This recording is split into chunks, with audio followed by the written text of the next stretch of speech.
and welcome to On Your Radar. I'm your host, Judy Tatera. Whether you are a privacy, security, compliance, or risk professional, we can all relate to the challenges of trying to keep on top of the rapidly evolving operational, regulatory, and technology changes. We can easily become overwhelmed if we are not focused on the right things.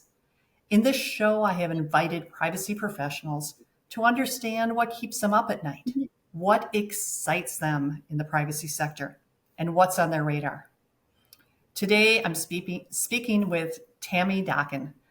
Tami has an impressive career as a corporate lawyer with specific expertise in data privacy and data regulation.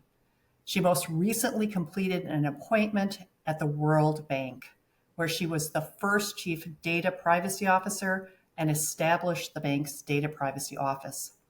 Prior to that, Tami was chief privacy officer at MoneyGram International. She began her career in private practice, advising corporations of all sizes and industries. Welcome, Tami. I am so thrilled to have you here today with us. Thank you, Judy. Thank you. Always happy to talk privacy. Yes, wonderful. So the reason I invited Tami to join us today is Tami and I have a similar career path where we are working in corporate for many years, chief privacy officers, and we have, and I'm going to use air quote, retired from our corporate positions, but are continuing our careers on that next chapter. And Tami and I are both exploring opportunities as board of directors and board advisors. And one of the things I commonly get asked from many people is, what does the board want from the chief privacy officer? What should the privacy team be preparing for the leadership and for the board? And Tami and I have had these discussions on a number of occasions. I thought it would be a great opportunity for us to get together and to talk about this. So Tami, welcome and congratulations on your career and everything that you've done. But I'd love to hear from you on your thoughts on, what should we be presenting to our board? What is the board expectation, and anything else you want to add on that topic? Sure. Thank you again, Judy. It's delightful to be here with you and happy to talk about this topic. Having advised boards of directors in the early stage of my career on compliance with regulation and general corporate governance, I come to this topic with that perspective, but then also as a chief privacy officer reporting into boards of directors. So I think what's really important from the board perspective is threefold. Number one, what are the regulations? What is required? And more importantly, though, what is expected out of that regulation? What is it really trying to get at? What's the heart of it? Not the strict line by line, word by word, but really what are we trying to protect here? And making sure that the board understands that what these regulations and expectations are is just making sure that we are using personal data appropriately and respectfully. So number one. Number two, I think it's really important to give metrics to the board. They're kind of dry. They sometimes, tell a pretty, boring story, but boards like metrics, and they like to be able to look at how you're doing now and how you were doing and where you're going. So I think it's always important to remember the audience, and the audience of boards of directors really do appreciate and pay attention to metrics. Number three, I think, is it's important for privacy officers to make sure that what you're talking about is relatable and goes beyond the predisposed concept of, data privacy, sure, we have a cybersecurity team. Mm-hmm. That's common, it's understandable, but I think it really needs to go beyond that. And what I like to do is, whenever I'm speaking to the public or presenting to a board, is grab something from a recent headline or a recent scenario. So OpenAI and the issues around that right now would be a good example, including the board situation with OpenAI and Microsoft. Another example that I would choose right now would be, we read about certain drugstore chains revealing that they would openly share personal data, prescription data, with law enforcement just by law enforcement asking. That's probably not a great practice, and something like that would catch the attention and the ability of a board to understand that, while yes, we want to cooperate with law enforcement, it's probably a good idea to have some control over who and when and how you're handing script information over to law enforcement. So really just trying to put data privacy and data privacy regulation into something that's relatable and understandable, and that the board, because they come with all different interests and backgrounds, the board members can go, oh, okay, I get that. It's not just about having secure systems that's in place. It's about making sure people understand when and how and whether to share personal data. So I guess that would be my top three. Yeah, that's outstanding. I think those are three outstanding and perfect examples. So helping the board understand where the data is, how we're using it, the appropriate use, the metrics, and then also framing it, like what's going on in the world right now, right? Especially with AI. I think that's fantastic.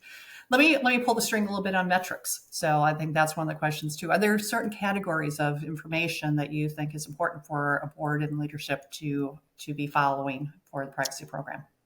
Yeah, definitely. So the easy one, and one depending on the organization that you're working with, is how many data breaches, or how many data incidents, I should say, and how many of those incidents rise to the level of a data breach, and what were the circumstances around those breaches. It should, in my opinion, though, go much beyond that. And again, this helps educate the directors on how their organization is using data. So, for example, I would provide metrics around how many business activities are processing personal data.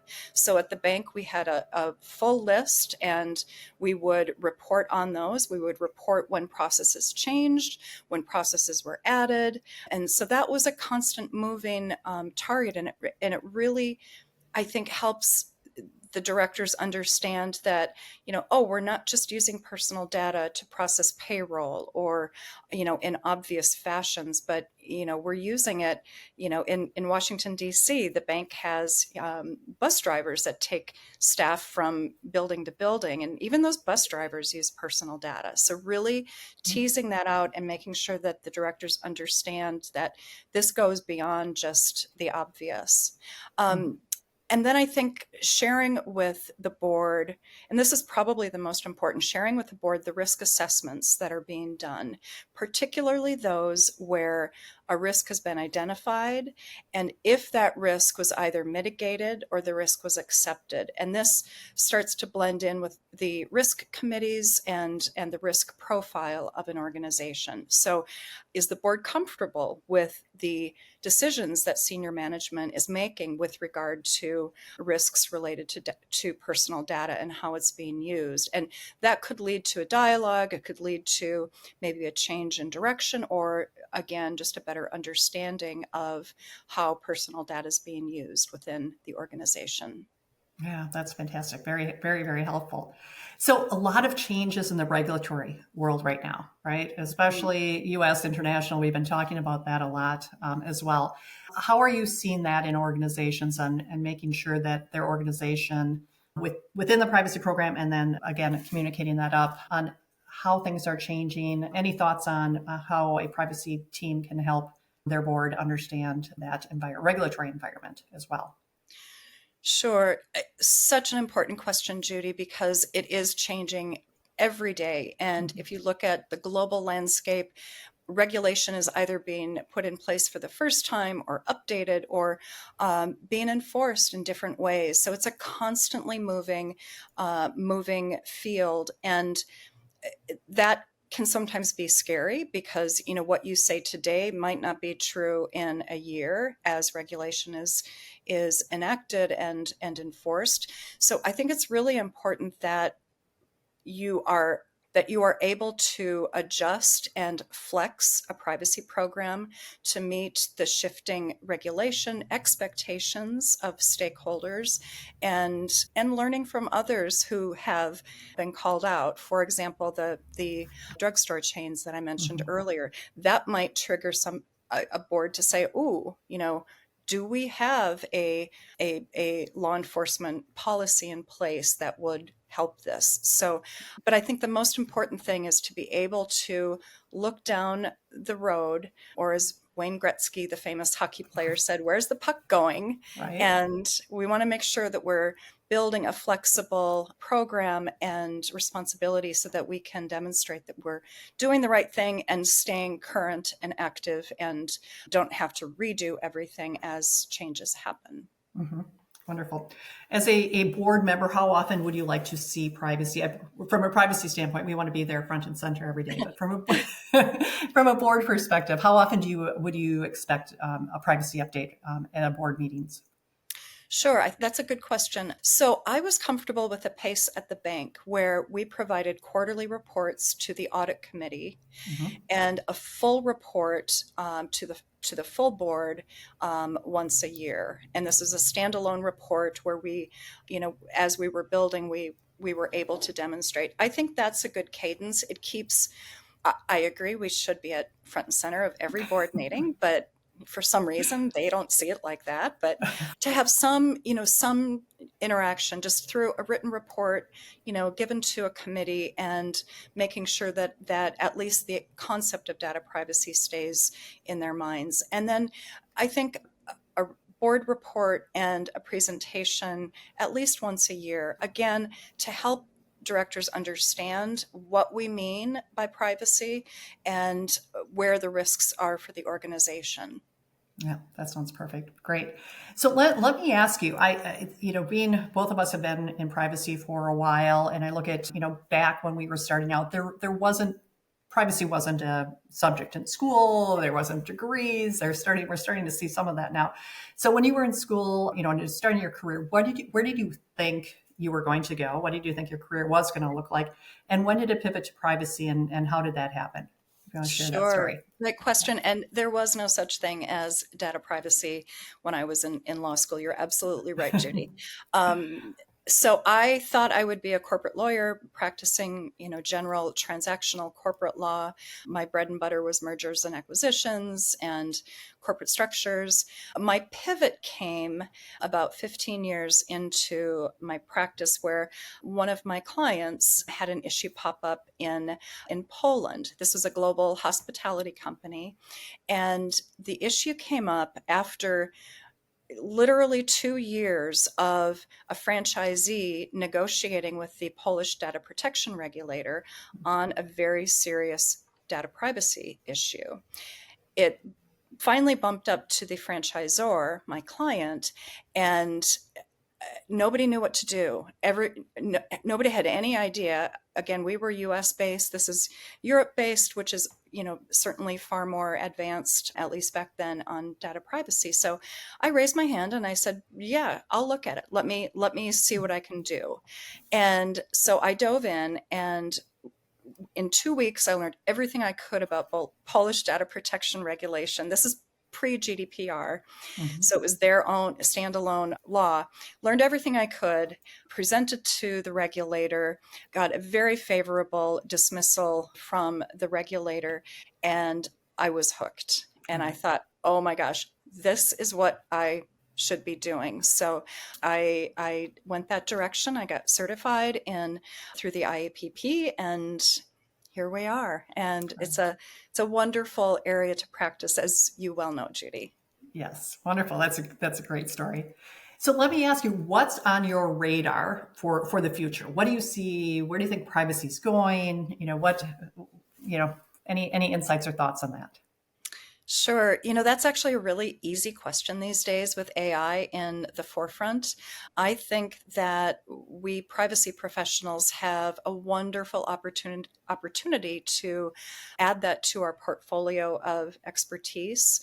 We are the ones who can best help govern how artificial intelligence and machine learning models are being used and developed and deployed. So, not the science piece. I'm not a computer scientist or data scientist, but from the governance perspective, I think that is where we really can add value, and we can keep growing as professionals and keep continuing to provide value to our organizations. Wonderful. Well, Tami, I'm going to wrap up here. This is so much good information in this short sessions. Yes, I mean, great information on what are the boards looking for? What's the timing? What are the metrics? Really helpful information. So we really appreciate your time today. So in closing, I just want to thank everyone for listening again to our On Your Radar podcast today. This is made possible by privacy and compliance innovators at Radar First. Radar First governance, risk, and compliance software solutions are trusted by organizations to reduce risk and simplify obligation decisioning with privacy, cybersecurity, and compliance laws. Learn more at radarfirst.com. Contact information and resources will be available in the show notes after this. And if you like what you heard today, please continue to follow our show.